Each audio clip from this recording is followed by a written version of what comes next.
I am glad to be here, guys, okay, and I'm happy to see the class almost filled up now. Every chair is almost occupied.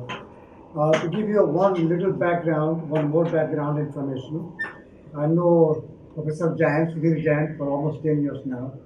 When he was in IIT Kanpur, as the Dean of Resource Generation, he used to go to USA to raise funds, and I did participate in that as well. So I'm really glad to be at Gandhinagar. After 4 years, I was here with my wife 4 years ago. There was nothing in the whole campus, just the walls and the roofs were coming up. Lots of dust was everywhere because of construction going on. So I'm so pleased to be here back again on the campus and see students walking around everywhere, and it's amazing what has to be done. So to set the agenda, I'm going to talk about blockchain technology and applications, like what can be done using the technology. If anyone is in the wrong class, I give you half a second to leave the class. But if you have signed up for this class, you are in the right class basically. We are going to starting today, talk about the foundations of technology and what we can do to change the world, so to speak. So that's my goal today. And from a give you some overall course content. So around 10 days I plan. The one on January is 26th. I don't realize it's a national holiday. So we won't have the course on 26th. We will try to compress that by 25th basically. I should have known, I'm an India man myself, but living in America for so many years, that just skipped me that 26th is a holiday. I didn't realize that. So today, just introduction. Enough to get you going for tomorrow or day after tomorrow. Basically. Tomorrow, we'll talk about some foundations. We'll touch upon cryptography, not as a computer scientist by the way, but as a application point of view.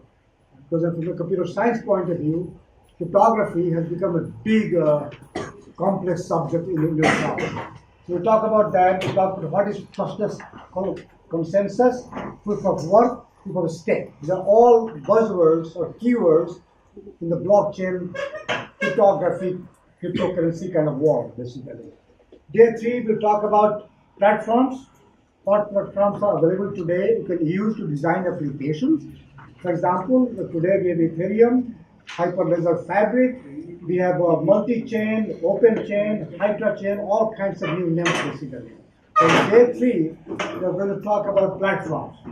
On day 4, we are going to talk about innovation opportunities. What we can innovate, what new ideas can be bred using blockchain technology. So that is day 4. And day 5, we are going to talk about entrepreneurial startup companies and the blockchain ecosystem.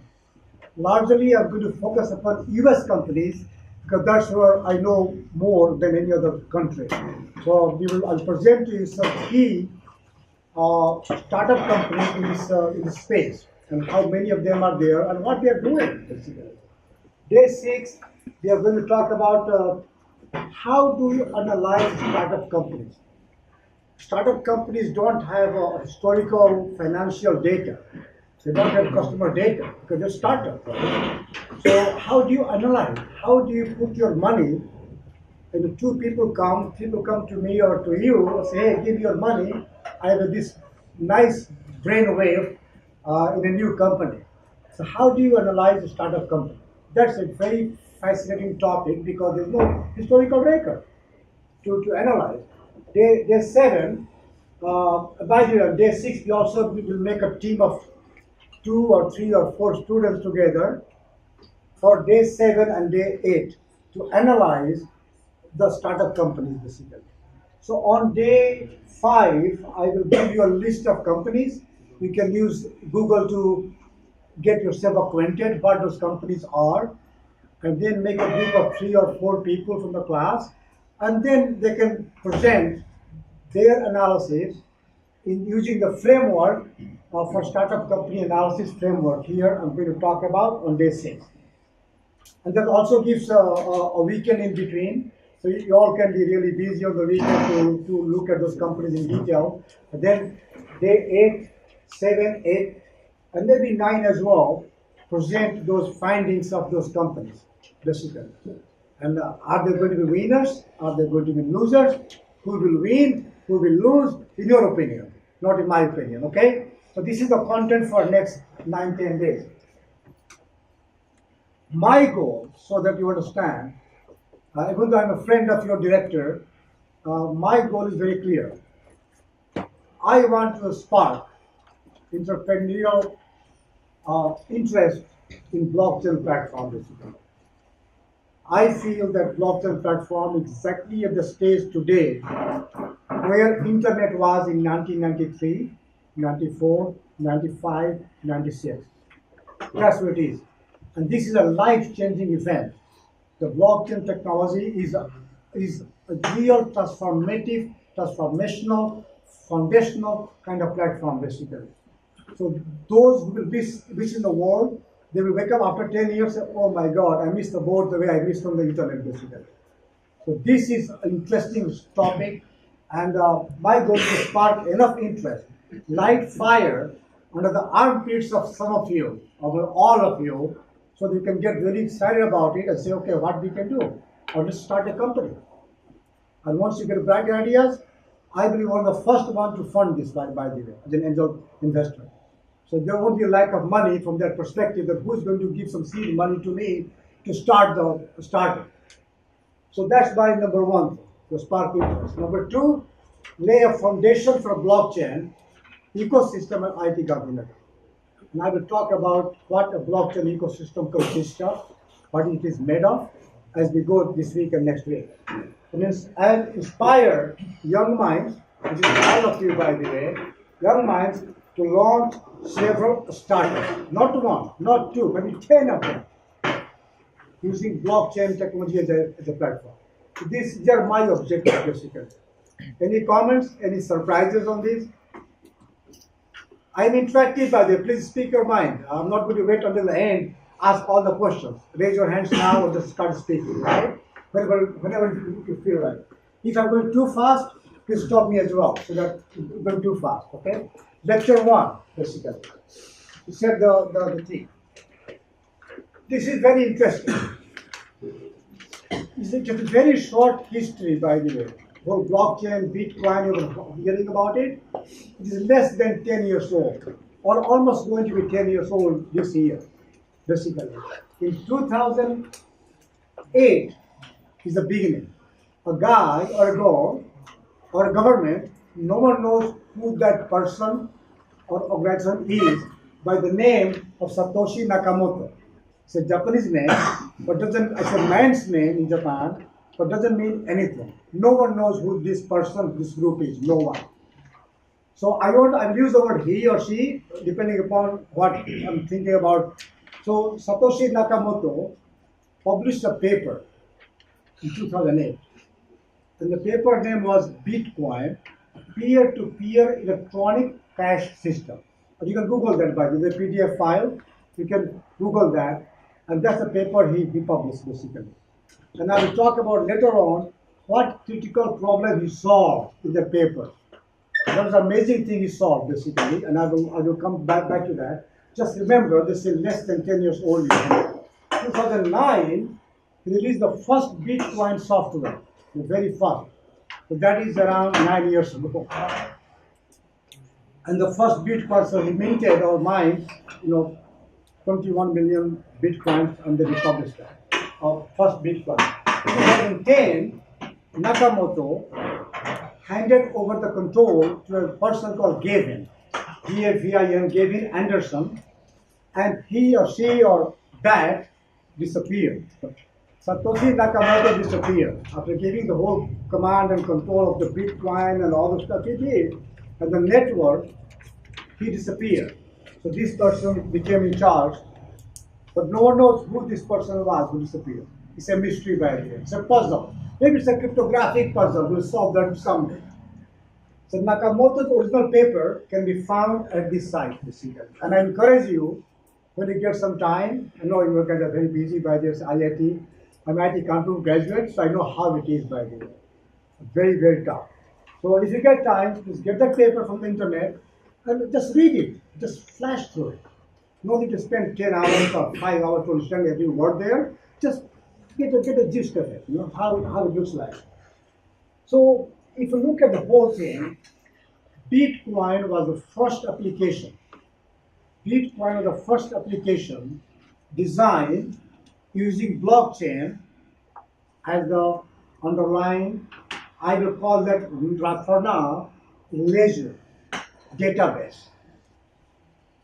Some people call it ledger, some people call it database, but this was the first application basically. And it was decentralized, not on one centralized server or data center, but decentralized all over the globe. It was trustless. Trustless does not mean that you don't need trust. Trustless here it means it's designed by, trusted by design basically. So you don't need the extra steps. You can trust the data there. It is designed that way. So from that perspective, it's trustless. It does not mean that you can't trust it. So be very, very careful when you use the word trustless. Consensus system. It is a system more democratic, decentralized, trustless consensus system. That's what the first application called Bitcoin was based upon. Am I making myself clear, guys? Yes. Okay, please stop me anytime, any doubt, okay, because otherwise they're coming to India and we're useless, things will be gone. So, what is the key innovation? I mentioned earlier that Satoshi solved some key issues, okay, fundamental issues. So, I said 0, 1, 2, 3. There are 4 basic fundamental things to all blockchain applications and all cryptocurrency. First one, or 0, 1. I call it first one, but I named it 0. Solving the double spend problem was the key innovation. And I will explain to that in coming slides. So double spend problem, meaning that if you have money, you can't spend the same money twice. Like writing a check on your bank account, and if you have $100 or 1,000 rupees, you can't spend the same 1,000 rupees twice because next bank will stop it. So double spend problem in virtual currencies, there's no bank, there's no authority. So how do you make sure that people don't spend the same virtual currency twice or 3 times or 4 times? So Satoshi Nakamoto solved that problem. That was the key innovation in 2008 basically. Before that, no one had solved that problem for virtual currency. No one. Okay. Number 1 or number 2. I should have done 1, 2, 3, 4, 5, but that's what it is. The decentralized trustless consensus system. I mentioned earlier, and I've explained that in today and tomorrow and all the stuff, what that means. I'll keep coming back to that decentralization and trustless consensus system. I'll keep coming back into that's very fundamental to blockchain. If you don't get that, you will never understand this. What is all hoopla? For India, halla gulla. What is halla gulla about? In America, there's a hoopla. What is the hoopla about blockchain? Number 3 or number 2, a time-stamped ledger where you keep transactions of proofs of transactions using cryptographic hash algorithms. Don't worry about that now. Just get the words, and I'm going to explain that every day. Okay? So using cryptographic hash algorithms, that's very, very key. No ledger has used that cryptographic hash algorithm before blockchain. No one. No one.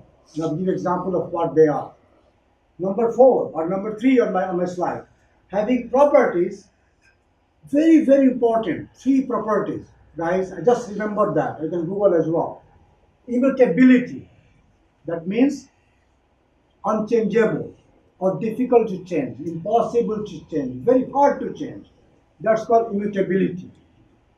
Security, highly secure because you are using cryptographic hash algorithm designed by USA's National Security Agency. called NSA.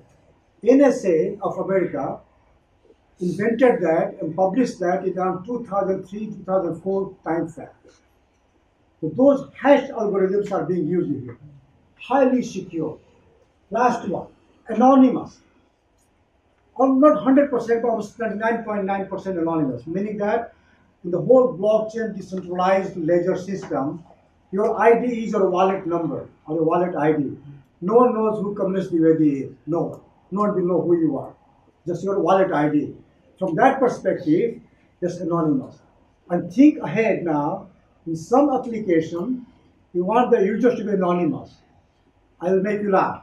In America nowadays, what we call ganja in India, America is called cannabis, marijuana. It's becoming available now in many states of America. My Colorado, where I live, it is legal for recreational usage. California just also became legal. So if people is a consumer of ganja and cannabis, you don't want your employer to know that you smoked ganja yesterday, for example. The Lord is laughing, that's a joke. So it's anonymous. You can keep anonymity really well using blockchain. And the reason for being anonymous can be many. Not only marijuana, but can be many other things. Okay? Like matchmaking for shadi, for marriage. It's a global event now, right? People want to be anonymous. Some data want to be anonymous. So blockchain is a very good platform for those kind of things. You want to keep it secure, anonymous, and unchangeable or impossible to change. So just remember this slide. This slide has all the fundamental qualities and virtues of blockchain and cryptocurrency basically. Here it is. So I'm slowly, walking you through the whole thought process and what it's all about. So let's look at the one by one to all those four things I talked about earlier. Those four things, I'm going to take one by one now, all of them, and expand upon them so that when you go home this evening, you will get it, completely get it. So, the number zero, or first one, right? The double spend problem. Here's a buyer, seller 1, seller 2. Here's a buyer, seller 1, seller 2. So look at it now. In this decentralized model for blockchain, model for ledger, there's no central authority. There's no bank to stop. If I write a check for 1,000 rupees again, and then again to him, again to you, the banker will stop it. So, Kamalesh doesn't have money like that. He's only 1,000 rupees. How can he spend 3 times? Guess what? In the crypto world, there's no bank. Who is there to stop you? So you can say bill 1, bill 2, and the goods. So buyer is paying, seller is shipping stuff to buyer. Seller is getting paid by the buyer, right? Because someone who buys pays money for that.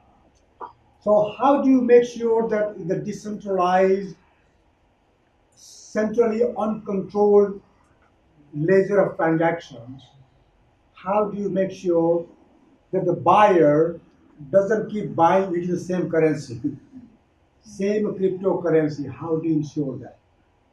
That's called preventing double spend problem. Are you with me, all of you? If you're not with me, it's a very key point. This is what fundamental research invention Satoshi Nakamoto did. And I'm not going to give the answer right now. You've got to read the paper. It's very complicated, computer science, cryptographic related paper. But in the lecture today, this week, and next week, we'll get it completely well what happens. So, to prevent double spending, all transactions are added to a shared public ledger. It's a public ledger, a shared public ledger, globally, called blockchain. The blockchain is the name of a shared public ledger where all transactions are added. So transactions can be 1, 2, 3, 4, 5, 10, 100. they get blocked together, grouped together, and they get a cryptographic tag, a hash, and they get attached to the existing previous block, basically.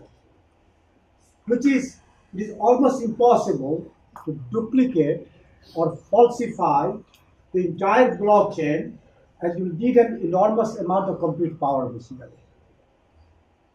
So once something is transacted and stored in the decentralized ledger called blockchain, it's almost impossible. Almost impossible. You can Google and you can find out, right now, to mining one Bitcoin, I will come to mining, what mining is, by the way, I'm going ahead of myself. It consumes energy, which is consumed by many, many countries today, by the way. I forgot the exact number, but maybe 100 tiny countries worth of electricity is consumed to mine one Bitcoin. And it becomes exponential as the number of Bitcoins goes down, down, down. Okay? So this is almost impossible to falsify or to duplicate the data which is stored in the ledger. Digital money is different from paper money, and how the double spend problem in paper money is solved. The paper money is easy, like I can't give you the same bill, doesn't make a bill to 10 people, So paper money is something you can touch, feel, you are giving away from your wallet, is gone to your wallet. Cryptocurrency, it's like a funny money, so to speak, in a way, right? It's not like it is going to transfer my wallet to your wallet electronically, but it's not like it's gone, gone. Like it's not a hard copy of a bill. So this is what the problem was. No one could figure out how to solve double spend problem in virtual currency world. That's what Satoshi Nakamoto did, basically. That's his contribution to mankind. Real original. Now here I mentioned before earlier that blockchain. People look at the decentralized ledger, a database. This is one slide map of different kind of database technologies. You guys may have already heard about it. For example, centralized databases, RDBMS, relational database management systems. And the examples are there. Oracle, Microsoft, IBM DB2, blah, blah, SAP has its own database now. So these are centralized databases. Almost every company in the world today is using one or the other database to store its data about employees, about customers, about all kinds of stuff. So either MySQL, Oracle, IBM, DB2, IBM's DB2, they are one of the major databases used today. But they're all centralized, meaning that they're under control of a data center by a company or by a company which is the outsourcer for the other company, basically. So if you look at transactional databases here, and let me move a little bit here now on this side. So if you look at transactional databases, yes, some of the major names, you guys may have already heard about it, or you can Google and all the stuff. And by the way, all the slides will be put on the website somewhere. We don't know where, but I think on your website will have this. You guys can refer to that when I'm gone. So if you look at transactional databases, are these. Look at analytical databases. They use for analytics, so online analytical analytics and all the stuff. So look at Hadoop. Hadoop is a big database. Big data. You have heard about big data. Hadoop is one of the most popular ones for big data. And then you look at this one here now. So look at how the database technology has moved. None of these guys have cryptographic linkages or indexes. None of them. Here comes blockchain, Bitcoin, Ethereum, blah blah. No. So if you look at these guys, what they have done, they are using cryptographic hash algorithms to link blocks of data, blocks of information. Other guys don't. All the database tokens used today does not have that cryptography. Guess what? Timing was right. 10 years ago, compute power was more expensive, power was less. Now the compute power is so enormous, so big, that you can do all those things now. In fact, on your iPhone, smartphone, you can go to Google and type a hash calculator. You give your name, it gives you 64-bit hash right away in milliseconds, right away, by the way. And I've done that. Okay, 10 years ago, 15 years ago, you couldn't do that. So now the computer is cheap now, network is cheap now compared to 10 years ago, 20 years ago. So time had come for something like this. That's why this kind of stuff is being done now could have been done 20 years ago, 15 years ago. Does it make sense to all of you? You're with me? So this is the evolution of things called databases. That's how the whole world evolved from a database technology point of view. If you want to know more about these things, you can talk to your computer science professors and ask them tons of questions. Now, second thing, or number one, what did I talk about? Trustless consensus system. That was one of the four points earlier, right? It was 0, 1, 2, 3. So what is a trustless consensus system? As you can see, I made the slide for Indian environment. I see lots of mango trees everywhere. Now, so no trust is assumed among the parties. The definition of trustless consensus system is you don't trust anyone to start with. So I don't have to trust you, I don't have to trust you, you don't have to trust me. Trust is engendered by design. So we don't have to personally, as a human being, trust each other. We don't care. I can be a thief, you can be a thief. Okay? But there's a way to stop that. There's a way I can be a thief, but there's a way to stop people cheating you, by the way. Picking your pocket. How? I'll show you. So no trust is assumed among the parties. Consensus on the truth is reached through a decentralized and democratic process. Think about it. Here's a mango tree, right? With mango fruit. Someone said this is a mango tree because he or she knows someone. Other person says, oh, this is a mango tree. Two. Oh, the third person comes along from that side. Oh, this is a mango tree.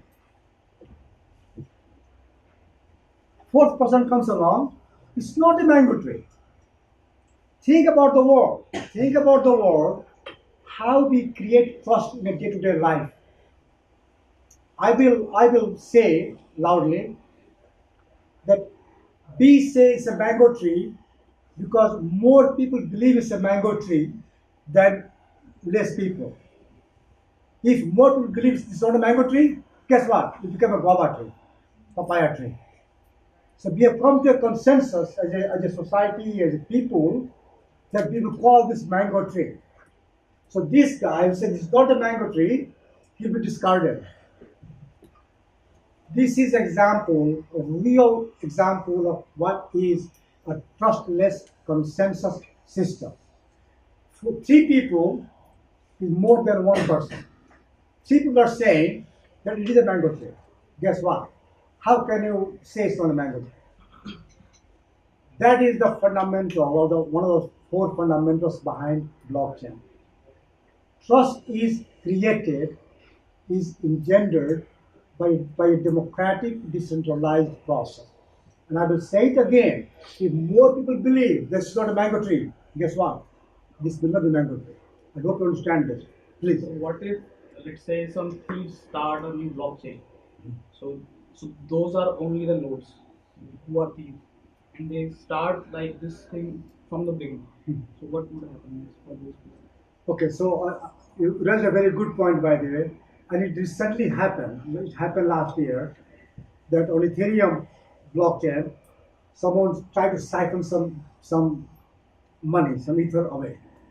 It was very hard. It was last year or the year before, I forget now. It was June, summer of last year, I think. So they called it a fork. Someone forked another blockchain from there. So those guys, the smart guys, have found a way to freeze the fork, basically. It's a more complicated topic than I'm saying. I'm simplifying it, by the way. So there's a way to stop the fork. Someone tried to siphon money or have another blockchain and do another side business. People have found a way to stop it, basically, and freeze the money. So the thief can't take the money. So he has a wallet, but can't open the wallet. So it is as bad or as good as not having the money basically, because you can't use the money, right? So anyway, the point here on this one is that it is all about 51% agreeing that something is the truth, and the other 49% can say what they want to say, but it is that 1% democratic process here in a decentralized global blockchain ledger. That's what is happening behind the scene. And to go to the detail of that, you guys either have to take a computer science course, or we have to have a 1 semester or 2 semester course, very intense course, how that happens basically. But for my lecture series this week and next week, this is good enough to understand. Okay?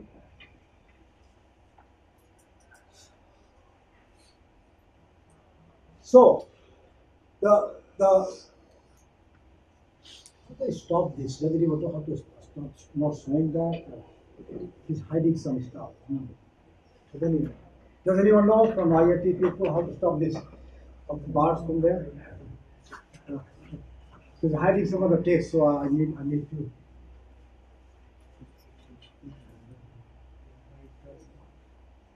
So I noticed that just now because it was hiding one text from the previous slide. Should have noticed that earlier. If not, then it's okay. We will just hiding some little bit.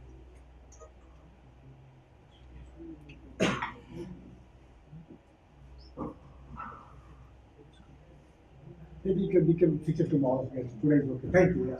So okay, the third thing was, remember the four things, 3, 4, 0, 1, 2, 3, 4 items. A timestamp cryptographically connected system. That is the next big thing about blockchain. So I'll give you an example. Okay. Let's talk about one block. A block is just a name, block. A block has block ID number, something called nonce, Nonce, and I don't want to go into the detail of what nonce is. I will come back to that. Just remember it's a word nonce. Nonce means only used once. That means nonce. Data. Now the data can be one word. Data can be the whole US library of US Congress. That can be huge basically, or can be one word, one letter. And previous means that from a block point of view, it's a pointer to the previous block. And hash, what is the hash basically? So each block has 1, 2, 3, 4, 5 elements. Each block in blockchain. Okay. Now, let me walk you through now. So you see Kamalesh. So on my iPhone, I typed my name in uppercase. It gave me a hash. This is about hash. Hash is a cryptographic, basically a fingerprint. So my name fingerprint or library of US Congress fingerprint, all the book is a unique fingerprint basically. And so that's what this hash is. There's no other word or other number can produce the same hash. Nothing. And it's so big from the number of bits point of view that you can represent, God knows, the whole world, everything. And NSA designed this whole thing. Okay? And I will come back to that. It's called SHA 256. Secure Hash Algorithm 256. So in hexadecimal representation, there's a hexadecimal. So I'm sure some of you computer science people might know what hex is. So it's a hex representation of the fingerprint of my name Kamalesh in uppercase. We type my name in lowercase, then we will get a different hash. So this is my last name, Kamalesh Dwivedi. So let's look at this now. First block is called Genesis block. There's no block before that, like biblical Genesis, how the world started. Just called Genesis block. There's no previous block, so that's empty. Okay. Next block, Kamalesh Dwivedi. Now, guess what? Has the previous block. And the fingerprint, the hash, is same as this. Exactly same as that. So now, this block, second block, is linked to the first block because the first block's hash is the previous, go to the previous element of the second block. And third block Third block. Block number 3. Kamalesh Dwivedi is an ex-CIO. He's an ex-CIO, has his own unique hash. The previous block number 2's hash appears here. So you can see that everything is time stamped. Block 2 came after block 1. Block 3 came after block 2. So the time stamping of everything going on. 1, 2, 3, 4, 5. Okay? And each block, each succeeding block has the fingerprint of the previous block. So think about it. Get your brain really running fast now. You want to store tons of data, how do you link that, all the stuff, designing applications, you can do that. Number 4 block. So number 1, 2, 3. Kamalesh Dwivedi is an ex-CIO. Now he does nothing. That's literally true, by the way. He does nothing. So now he does nothing, has a different fingerprint. Get it? I'm trying to make it humorous, trying to make it very simple, okay? So just so that you understand it, okay? So there's no rocket science here. All of you understand that really well. So if you look at this one now, Genesis blocks, every blockchain, Ethereum or anyone, becomes long, right, over time. Always have a Genesis block. Always. Whose previous data element is totally empty. Okay? Other blocks have both previous and their own. So this is a timestamp cryptographically connected. See the connection point? The hashes are the connection points, basically. So they know those guys, if you change there something, these guys will get affected, basically. So try to change, now he does nothing, to now he does something, let us say. This hash will change. And I'll change something here, then this will change, then that will change. You will change something, Kamalesh become Ramesh, by the way, or Suresh, then this will change. Guess what? That will change, and all other million blocks will change. So think about it. How difficult it is to change one thing. Something has been captured once, and suppose it's deep in the chain, like earlier the chain, that is almost impossible to change it. Almost impossible. Which is not true for the databases used today. Sorry, I see your hand, please. Is the previous hash and the present hash, are they related to each other? They are. Very good question, by the way. They are related very, very well. And I like the way you asked the question. So the hash of block 2, because block 1 doesn't have a previous thing, right? So this is a more complete block. Block 2 has a previous block. So the block 2 hash, by the way, depends upon everything above that. So you asked a very good question, guys, and just understand what he asked. A very good question. So this hash here, the fingerprint of previous hash, Dwivedi, and everything about it. So if you change, maybe not the block, so the data, these are nonce too. So if nonce is different, then hash will be different as well. So that's how they're cryptographically connected. Thank you for asking the question. You get A+ right now. Sir, so is this a branch linking or just a linear one like this? It's just like linear. So block 1, 2, 3, 4, 5. So block 1, then block 2. So or is it like a branch linking, like? Say something more about that. So like one, let's say there is It's one long chain, basically. one long chain or branch chain. Like No, the forking happens to stop the bad guys sometimes. So forking can happen, but it's intentional forking on the chain. Otherwise, it's one long chain going basically forever. Okay. So everyone understood that the hashes are depend upon the previous hashes as well. Right? Raise your hand, sir. Who does fork the chain? Actually, you were saying the forking happens when we are trying to stop a bad guy. So, like, there could be a central thing that is forking the blockchain, or like it is I will decentralized. come to that in the other lectures, but just for now, I want to stop the curiosity. Let's say Ethereum platform, right? the Ethereum platform was designed by some people, right? So when they got impacted by someone stealing something because the application was poorly designed, the fault was not the blockchain's fault. Fault was application. For example, on the internet, you can design an application and leave some holes, security holes. Not the fault of internet, it's the fault of application. That's what has happened. So someone had designed an application and then the hackers found the weakness in that application. So Ethereum, as the inventor of the Ethereum platform, they spent some time and thinking, what do we do? Because it has never happened before. So they found a way, they invented a way to stop that. How they did that, what they did, I don't know. So I'll be very honest with you guys. Only those guys know. And they won't publish it how they did it that way because it is their secret. So Ethereum people did that because they're smart people. It's their baby. Anyone outside can do that. So anyway, so that should be enough for now. So now, I also talked about three other qualities: immutability, security, anonymity.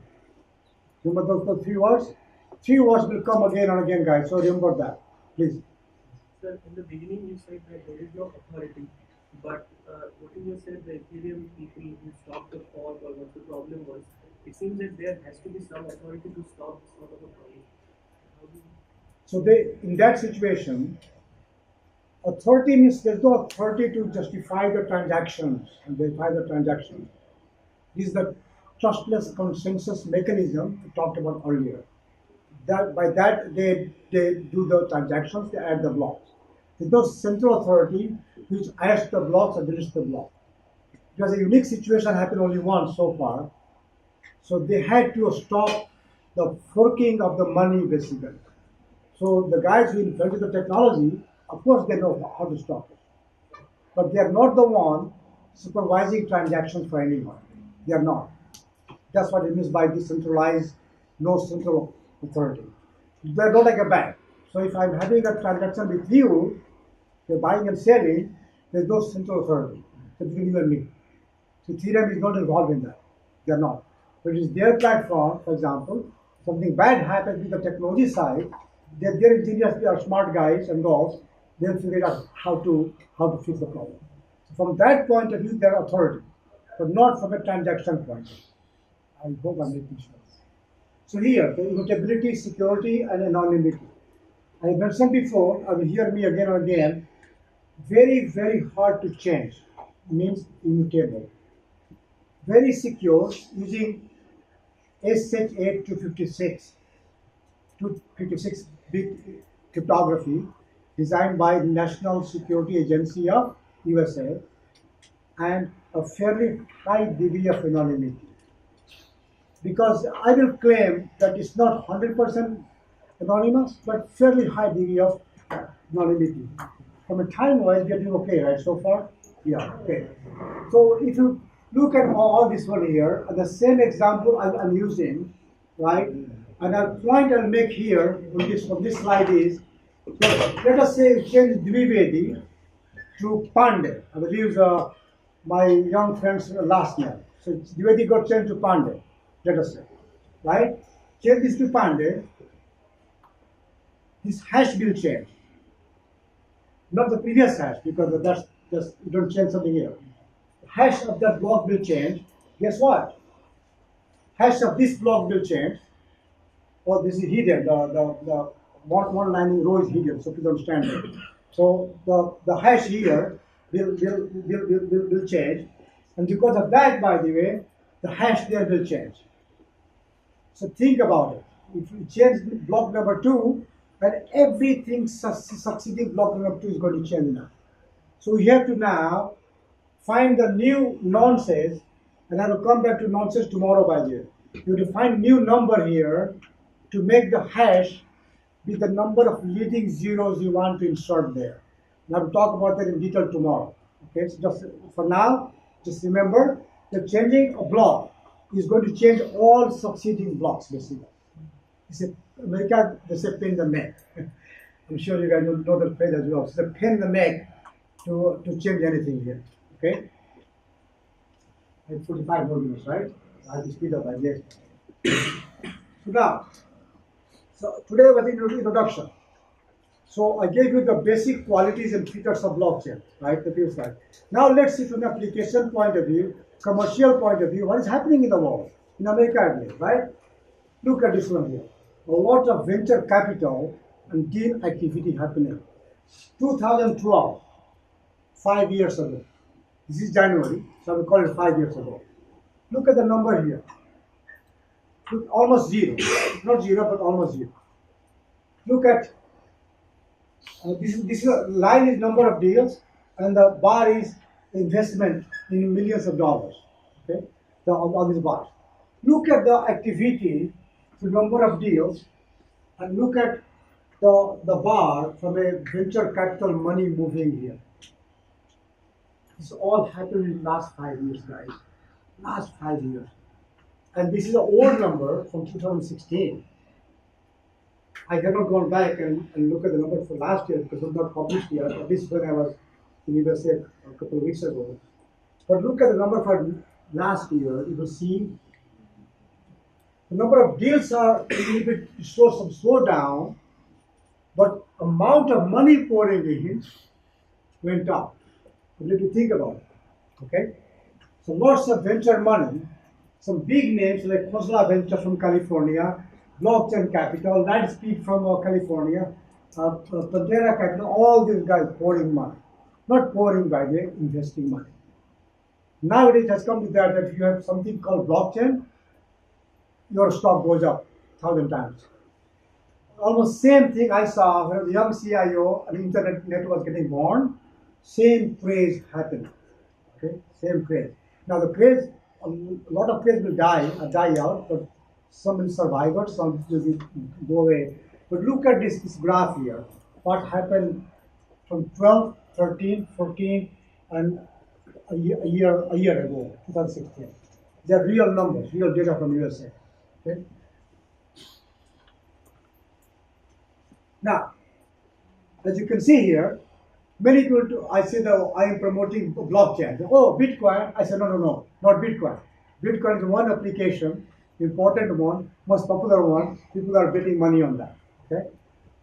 Whatever happens to Bitcoin, okay, whatever happens to Bitcoin, the blockchain is coming up. So I don't want to comment on Bitcoin, whether it survive, not survive, it lose money or make money. I'm not worried about that. But Bitcoin is here to stay. Sorry. Thank you, guys. It's morning in Denver. I'm losing my mind now. Anyway, so blockchain is going to survive here. It's going to be a transformational kind of technology. So, look at this graph. Global blockchain economy from 16 to forecast of 2024. The billions of dollars. The whole ecosystem, right? The blockchain-based economy from 16 to 24, 8 years, is going to grow from roughly $2 billion total GDP, so to speak, of the economy, to around $16 billion. So almost 8 times in 8 years. And you get the right time. You get some bright idea, it's the right time to strike the iron, basically. It's not late. This is beginning of 18. It's still many years to go, 6 years. So I will encourage you to find a way how to participate in the new economy. Let's go on the blockchain. I don't want to overwhelm you, but I will keep this chart on the board, on the screen, for a minute plus, maybe 2 minutes. If you look at this one, this is all a snapshot in time until early last year. Look at protocols infrastructure of blockchain, this section. Look at middleware and development technological kind of platforms you can use to design applications, this section. And then this section here, capital and liquidity part. Look at the companies. This is only a partial list of startup companies happened the last 2, 3, 4, 5 years. And mostly the USA, if I go worldwide, I cannot show the slide to you guys because it's so congested, so busy slide, you can't read a name. Thousands of startup companies have been born in the last 5 years based upon this technology. Thousands, not even hundreds, thousands. Now, all of them won't survive by the way because infant mortality rate of startup companies is very high. People say 90% plus companies die. But guess what? Those who survive, they became Amazon, they became Google, they became Facebook. They survived the internet craze. So those guys who survive in blockchain build the next Amazon, next Google, next Facebook and all this stuff, next eBay, all the things. Time is right. So I don't want to talk about each company now, but as we go, you will see that many of them will be our analysis day, where we all will be analyzing some of them. But I wanted to show you the amount and intensity of investment coming in and the number of startup companies which have been born in the last 5 years. Just amazing. That's really amazing.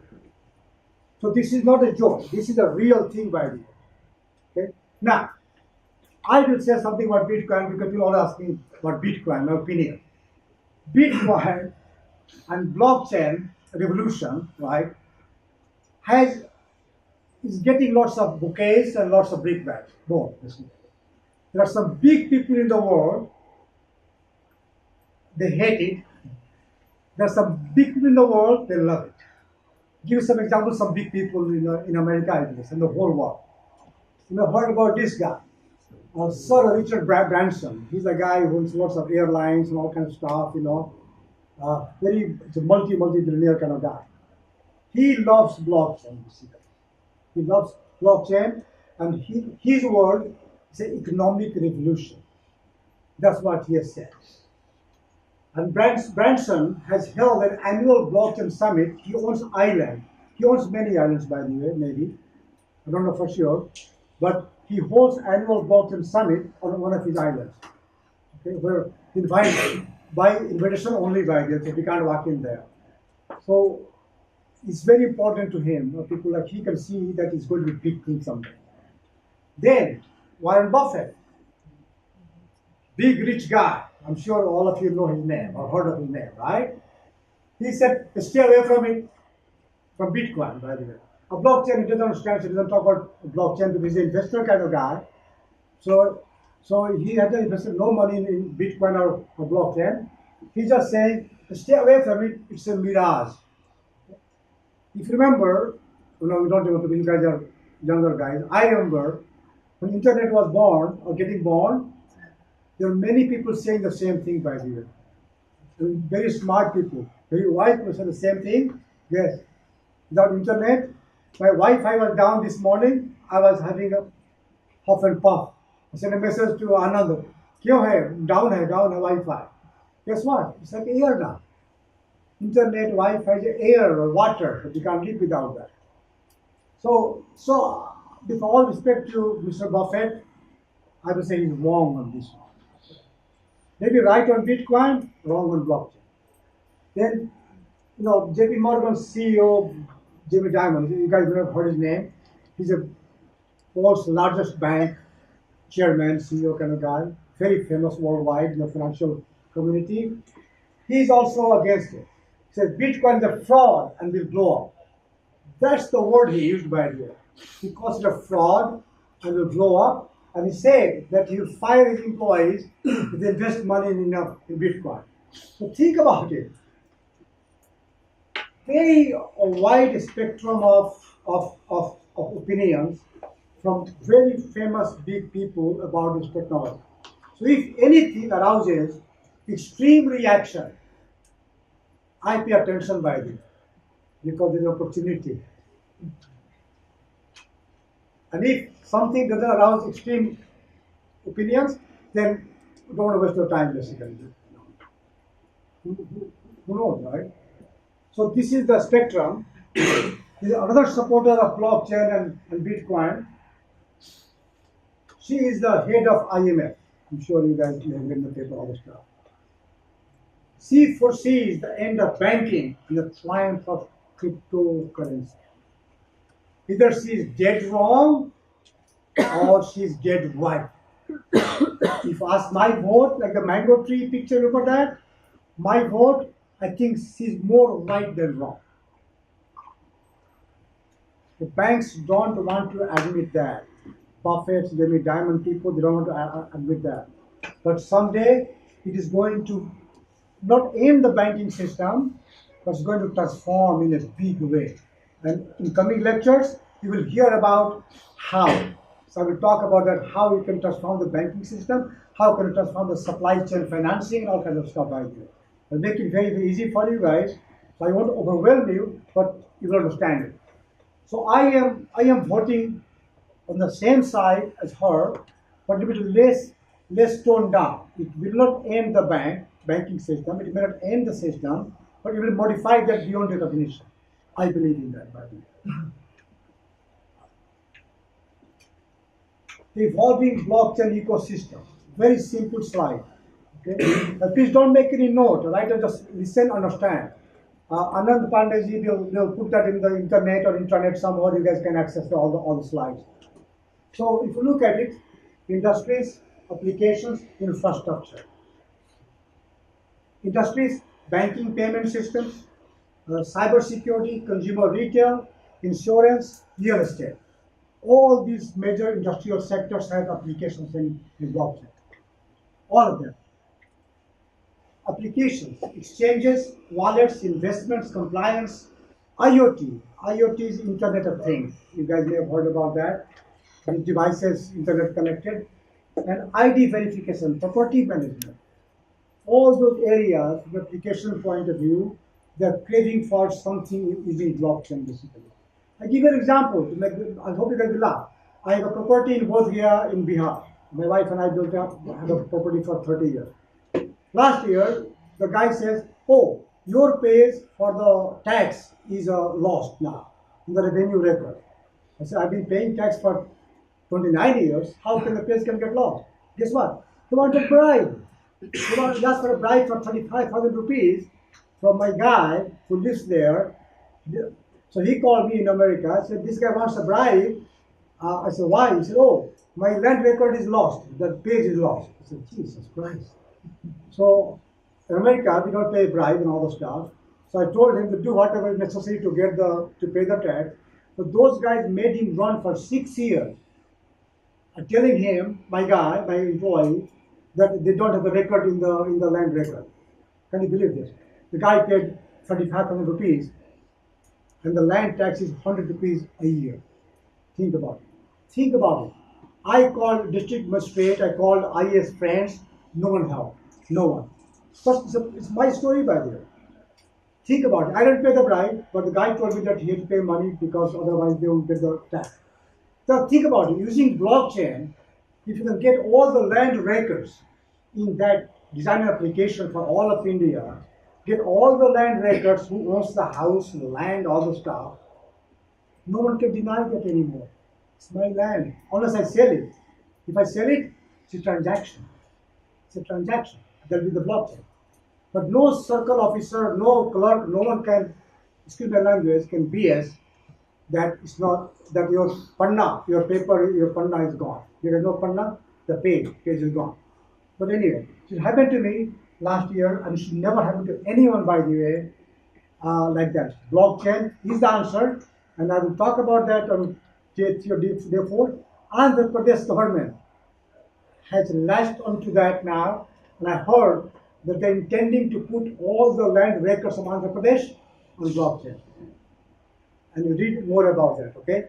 So it's real stuff now happening, okay? And infrastructure, you can see infrastructure like mining, smart contracts, public-private ledgers, all this stuff, right? So these are the major areas. I want to make a point. You may have heard the word disintermediation. So suppose me and you, what is your name, sir? Rohit. Rohit and Kamalesh are transacting. He sold me something, I owe him money for the sale. just only between him and me. Then I'll use Anand's name again. Anand is there, he's a middleman, he's a broker. He's trying to make our connection, all the stuff, getting some money as well. Guess what? Amazon, on a global scale, is doing the same thing. The buyer, seller, Amazon is getting its cut because they are one of the big success stories of internet world. Guess what? You can use blockchain to kill them someday. If I was Amazon, they will kill me. But by saying that, but blockchain technology allows you the capability on a global scale to execute contracts one to one. You don't need any middleman there. So what I am saying here, try to inspire your imagination that blockchain can be the disintermediator of disintermediators.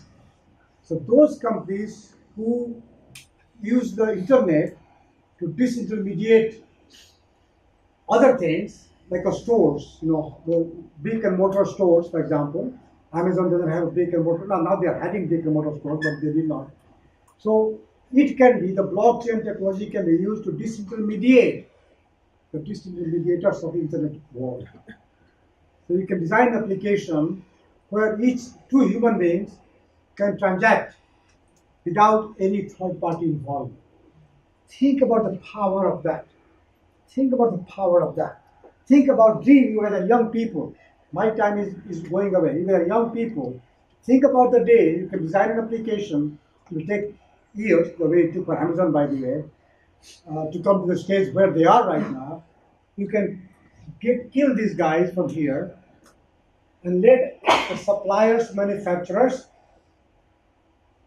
transact with consumers directly using blockchain technology. So, but even then, like, if someone just provides a platform, saying even then you would have to know like which manufacturer is providing what and stuff like that. So, like some index or something should be mentioned, like who has what, so that we can directly contact. Yeah, but the middleman here, they for the platform, they take lots of money. I am saying that we can weaken them or remove them by taking tons of money to making the people themselves. So I'm selling for $10 a book, let us say. $10. There's no other person taking the cut. But it is decentralized, so no one, you don't need a data center, by the way. And tomorrow I'll talk about where the things are. So you don't need a data center, don't need nothing, it's all distributed, decentralized in the world. You don't have to maintain the cost of data center, all the stuff is gone. So there's a big potential here. And this is very close to my heart. If you really want to dream big, want to dream huge, dream what's the big guys, what's the elephant. No need to kill a goat or a mouse or a rabbit. No need. Even are young people. Okay, nothing much to lose. Okay, what's the big fry, the elephants. And another example is this. Another example, by the way, I do it because I was trying to find out Indian companies, but I don't have knowledge of Indian company. So look at this area here. We talk about disintermediating into the broker, the middleman. In America, there are health insurers, the consumer, right? Like me, like us, we fall sick. We need insurance for health insurance. Then there are companies managing between the insurers and the companies like Walgreens and other companies. Gary is from America, so he knows what I am talking about. So there's a retail shops that sell medicine, right? Look at the drug manufacturers, right? The big pharmaceutical companies, Pfizer and all those guys, And their name is hidden under this, by the way. Their name is hidden under this. We will remove that tomorrow. So there are many of them, 15 large global companies, pharmaceutical companies. So guess what? Using blockchain, you don't need these guys. You don't even need the insurance, by the way. You know why? Between consumer and the benefit providers, doctors, hospitals, you can directly make contract so that a consumer says, okay, with your hospital, with my doctor, this is my contract I have. You don't need all these insurance guys. You don't need the benefit managers who manage the benefit on the behalf of employees. Then negotiate the prices on the behalf of insurers from the retailers and wholesalers and all those guys. and drug manufacturers. So the middleman, this one, can go away. Insurers can go away. Now, I'm making it easy, by the way, but insurers think in America is so strong politically, they will never go away. Okay? I want to be a realistic person. They are politically so much part of the system that they will never go away. But if I have a new country, like an island you give to me, and I'm the island's president or a king, I won't have these guys. I won't allow insurers and PBMs and all those guys. There's no need for them. So you can weaken the insurers, you can weaken the PBMs, all those guys, by having automatic contracts for using blockchain technology. But to be realistic, it's difficult to kill insurance companies in America. Very difficult, very hard. They have lots of money, they do lots of lobbying, they have lots of political power. But these are the areas you can think about how to execute contracts between one-to-one contracts, not a middleman. That's what blockchain enables in a big way. You have some question? I see your hand. Just okay. Is it clear, guys? It's just an example. So you can find your own example as you walk in the campus. Nice breeze blowing, a nice sunset, and think about new applications. The blockchain can be used for tamper-proofing everything. No one can tamper. No one can tamper with your land records. No one can tamper with your grades, by the way. IIT Gandhinagar gives grades, right? Every semester, at least, right? If it's in blockchain, no one can tamper. No one can change it. Ever. So your future employer, he wants to know what is Rohit's grade or what is his GPA or CPA. He doesn't have to ask anyone. He doesn't have to call a company. You go on the blockchain application. Here's Rohit's ID, whatever it is, and you have given the access to a future employer. He can find out everything for you. So everything can be tamper-proof using blockchain.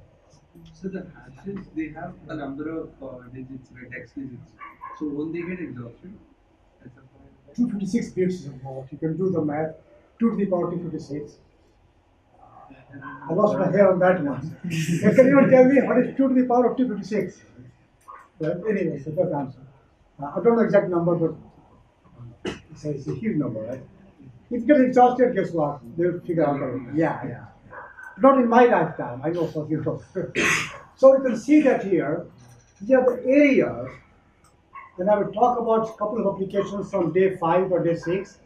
They can really change the world, basically. If you can make a team of 2-3 people here, you can change the world. Just look at the high-level description of what can be done. Ownership of everything, intellectual property of a person, of a company, customer contracts, supplier contracts, drugs tracking. In America, there's going to be a law someday where each drug capsule or drug tablet will be tracked. It's someday. Okay? To track each tablet, each capsule, there's nothing better than blockchain technology. Nothing. Okay? Drugs tracking, manufacturers to the mouth, I call that M2M. Okay?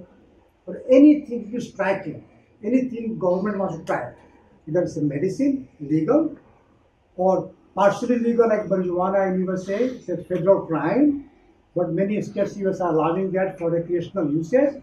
But if government wants to track marijuana from seed to sale, guess what? You can design an application using blockchain, can track the seed of marijuana plant, the plant as it grows, when it gets processed, gets sold, and gets consumed. You can track the whole from the seed to the sale application. You can do that for medicine, for marijuana, for academic. I talked about that.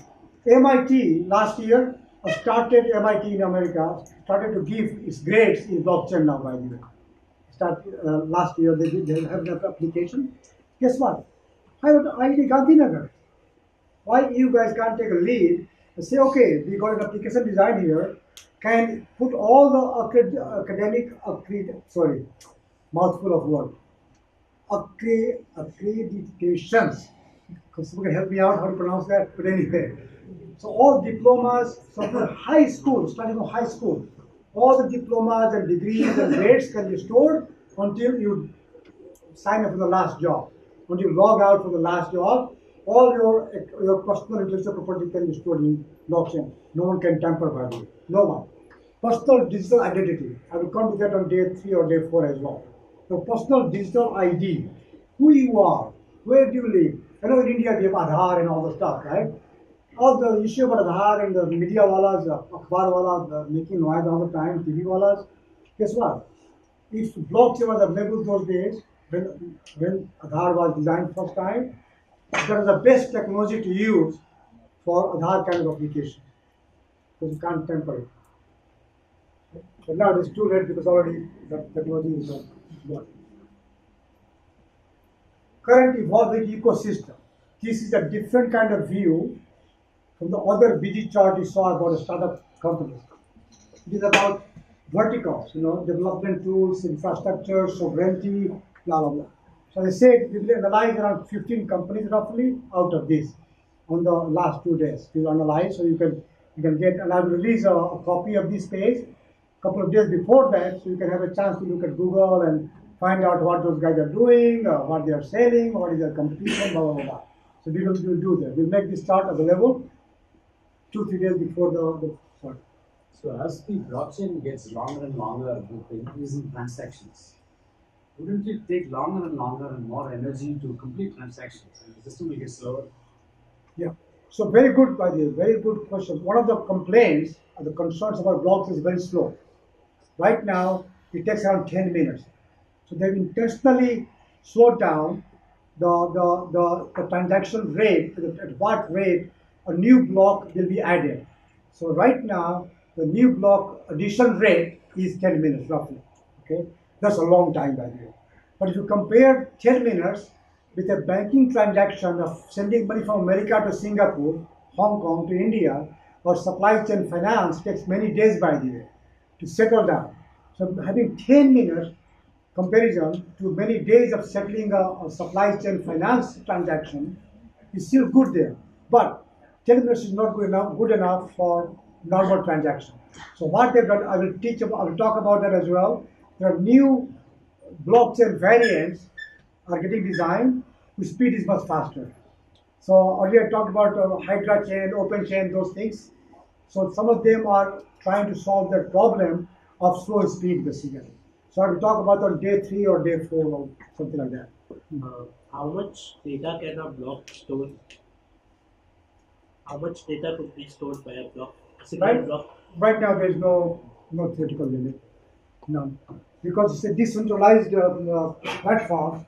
So from a limit point of view, I personally don't know what the limit is or what limit could be, but to my knowledge, there is no limit right now at all. And the world is maybe very far away because the whole world is not working from one chain. Private companies have their own chain. There's a public chain and private chain. So for most secure applications, they're having private chain.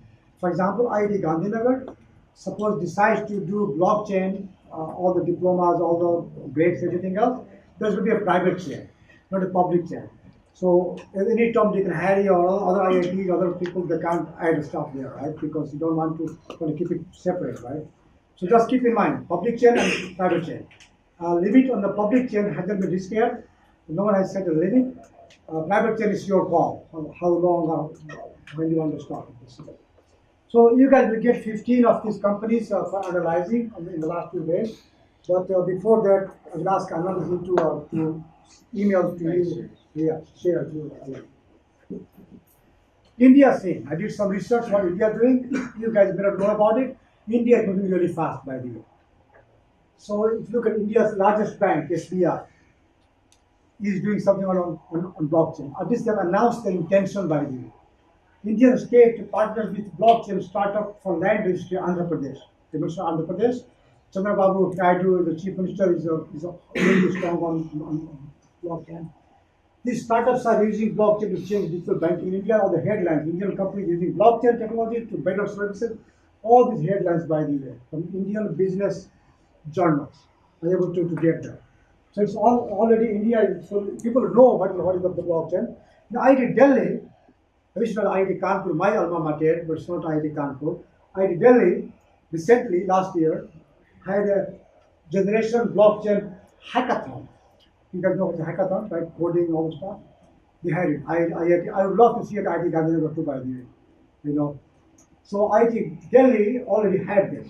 And this got some award, you can see that, award from names of people, how much money they got, other stuff. So if we did a hackathon here, I'm going to fund it too, by the way. I will give award. So IT Delhi is also part of it. Not my effort, IT Delhi is doing on its own. Okay? And the rupee coin on blockchain. So people are conceiving, already have conceived a rupee coin on blockchain. So this is a symbol for that. You guys, if you have not seen it, a rupee coin. So it's a cryptocurrency. The big question, how do we leverage this nascent technology? It's a huge question. I'm posing that to you. Over next week, we'll find out more and more. But think about it, how we can use those properties of immutability, tamper-proofing, security, anonymity. What applications, use cases need those things? And think about those applications. How do we build a startup ecosystem in India? India has already started to have some startup companies, but how to build the ecosystem? The dreamers, young people like you guys, dream. We're dreaming right now, dreaming phase. Dreamers, the angel investors, the accelerators, the incubators, the venture capital funds, the ecosystem. IT Gandhinagar, Anand showed me today, has an incubation center. I took a tour of that. Accelerators, I don't know if we have that here or not, but not yet. But you can see these are ecosystem we need. These are dreamers, the you guys you need angel investors like me and some other people as well, by the way, to put some money to start the stuff. And the accelerators to teach you guys how to make a business out of it. If you have got a brainwave of an amazing application, how do you make a business out of it? What is required by you, right? So you can use those accelerators to teach us, to teach how to make a business out of it. And the incubators, we already talked about that. And then after, suppose you pass the early infancy, you survive that, then you need big money. You need millions of dollars to grow bigger scale and all this stuff. Then you need a VC after that.